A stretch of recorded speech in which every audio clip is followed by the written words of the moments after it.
Friends, வரன் தேடும் உறவுகள் அனைவருக்கும் வணக்கம். நம்மளோட சேனலில் வழங்கக்கூடிய இலவச வரன் பதிவுகள் மூலம் உங்களுக்கு மனிதருக்கு பிடித்த வாழ்க்கை துணையமே எங்களுடைய வாழ்த்துக்கள். வாங்க இன்றைய இலவச வரன்களை பார்ப்போம். பெயர் பார்வதி, வயது 42 வயது ஆகுதுங்க. ராசி கும்ப ராசிங்க. ஜாதின்னு பார்த்திங்கன்னா இந்துவில் யாதவர் தமிழ் சமுதாயத்தை சார்ந்தவங்க. படிப்புன்னு பார்த்திங்கன்னா இவங்க 10ஆம் வகுப்பு முடிச்சிருக்காங்க. இவங்க சொந்தமாக ஹோட்டல் வச்சு நடத்திட்டு வராங்க. இவங்களோட திருமண நிலைன்னு பார்த்திங்கன்னா இவங்களுக்கு செகண்ட் மேரேஜ் தாங்க. ஸோ வரக்கூடியவருக்கு ஃபஸ்ட்டாக இருந்தாலும் ஓகே, செகண்டாக இருந்தாலும் ஓகேன்னு சொல்லியிருக்காங்க. இவங்களுடைய முகவரின்னு பார்த்திங்கன்னா பொள்ளாச்சியில் வசிச்சிட்ருக்காங்க. மணமகளுடைய எதிர்பார்ப்புன்னு பார்த்திங்கன்னா மணமகன் படிக்கலைனா கூட ஓகே தாங்க, நல்ல ஒழுக்கமானவராக வேணும் அப்படின்னு கேட்டிருக்காங்க. ஏன்னா இவங்களுக்கு திருமணமாகி ஒரு 5-6 வருஷத்துக்கு அப்புறமா இவங்களுடைய கணவர் ஹோட்டல் நடத்திட்டு இருந்தவங்களா அவங்களுடைய ரிலேஷன்ஷிப்பில் இருந்ததுனால இவங்க பார்த்துட்டு விவாகரத்து பண்ணிட்டு தான் சொல்லியிருக்காங்க. ஸோ அதனால் இப்போ வரக்கூடியவர் நல்ல ஒழுக்கமானவராக வேணும், திருமணமாகி குழந்தை இருந்தாலும் நான் ஏற்றுக்கிறேன்னு சொல்லியிருக்காங்க. இவங்களுக்கு ஒரு பையன் மட்டும்தாங்க. அந்த பையனை வெளிநாட்டுக்கு அனுப்பி வச்சு படிக்க வச்சாங்க.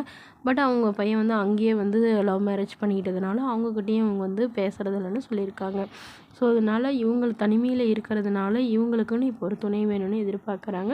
இவங்களுடைய அம்மா இவங்க கூட தாங்க இருக்காங்க. ஸோ இவங்களுக்கு ஏதாவது ஒரு நல்ல வரன் பார்த்து கொடுத்துட்டு அவங்களும் அவங்க வீட்டுக்கே போயிடுறதா சொல்லியிருக்காங்க.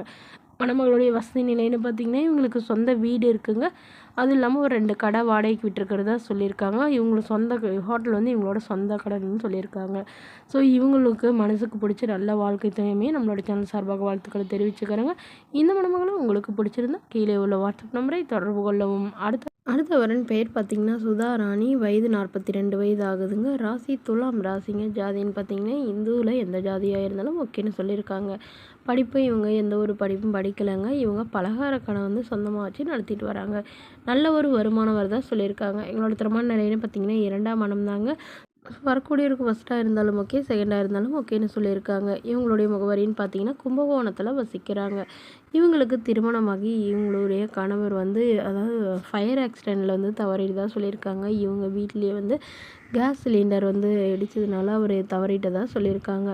ஸோ அதனால் அப்போது தனிமையிலே தாங்க வசிச்சிட்டு இருக்காங்க. இவங்க அப்பா அம்மா வீட்டுக்கெலாம் போகலைங்க. இவங்களுக்கு அம்மா இல்லைங்க, அப்பா மட்டும்தான். இவங்களுடைய அப்பாவும் இவங்களாம் எதுவும் கண்டுக்கிறதில்லன்னு சொல்லியிருக்காங்க. இவங்களுக்கு 2 அண்ணாங்க மட்டும்தாங்க. ஸோ அதனால் இவங்க தனிமையில் இருக்கிறதுனால இவங்களுக்காக இப்போ மறுமணம் பண்ணுறதா முடிவு பண்ணியிருக்காங்க. இவங்களுக்கு ஒரு பொண்ணு மட்டும்தாங்க. பொண்ணு நல்லபடியாக ஒரு 35 சவரன் போட்டு கல்யாணம் பண்ணி கொடுத்துறதா சொல்லியிருக்காங்க. இவங்க ஓரளவு நடுத்தர குடும்பத்தை சார்ந்தவங்க தாங்க. ஸோ அதனால் வரக்கூடியவரும் நடுத்தர குடும்பத்தை சார்ந்தவராக இருந்தாலே போதும்னு சொல்லியிருக்காங்க. இவங்களுடைய பொண்ணு தான் குறிப்பாக இவங்களுக்கு மறுமணத்துக்கு வரம் பார்த்துட்ருக்காங்க. ஏன்னா இவங்களுடைய ஹஸ்பண்ட் சைடு இவங்க வீட்டுக்கு அம்மா வீட்டுக்கு அனுப்புறதே இல்லைங்கிறதும், ஸோ தன்னுடைய அம்மா தனிமையில் இருக்கிறதுனால அவங்களுக்கு ஒரு மேரேஜ் பண்ணி வைக்கலான்னு இவங்க முடிவு பண்ணியிருக்கிறதா சொல்லியிருக்காங்க. ஸோ மேலும் இந்த மணமகளை உங்களுக்கு பிடிச்சிருந்தா கீழே உள்ள வாட்ஸ்அப் நம்பருக்கு உங்களுடைய முழு விவரங்களையும் எங்களுக்கு சென்ட் பண்ணுங்கள். இது போன்ற இலவச உடனுக்குடனே தெரிஞ்சுக்கலாம் நம்மளோட சேனல் சப்ஸ்கிரைப் பண்ணிக்கோங்க. தேங்க்யூ.